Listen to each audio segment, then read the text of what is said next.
Many people believe that when Jesus died, he went down into the earth to preach to spirits in prison. But is this true?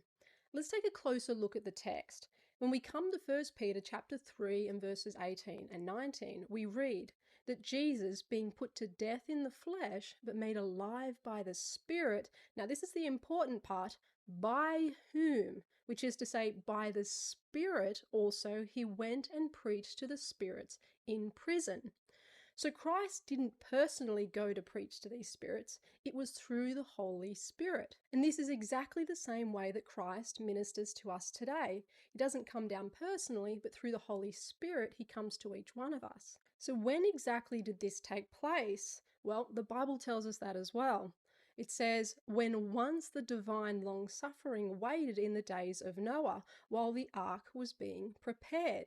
So these spirits were not people Jesus preached to after his death. They were living people who were there before the flood, in the times of Noah when the ark was being prepared. When many people hear the term spirits in prison, they immediately think of the souls of the dead that are confined to some place deep within the earth. But when the Bible uses this language, it's actually talking about living people who are in bondage to sin. When we go to Psalms and we read what David prayed, he said to God, "Bring my soul out of prison." And Paul also spoke of being in captivity to the law of sin. So Peter was not describing dead people in an underworld, but living people who were alive at the time of Noah, people who were enslaved to sin, and to whom Christ was preaching through the Holy Spirit. The Bible is very clear in its teaching on death.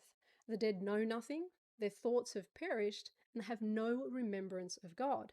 Death is not a conscious existence in another world, but a deep sleep until the resurrection. So Peter is not describing Christ preaching to the dead. Rather, he's talking about Christ preaching through the Holy Spirit to the living people in the days of Noah.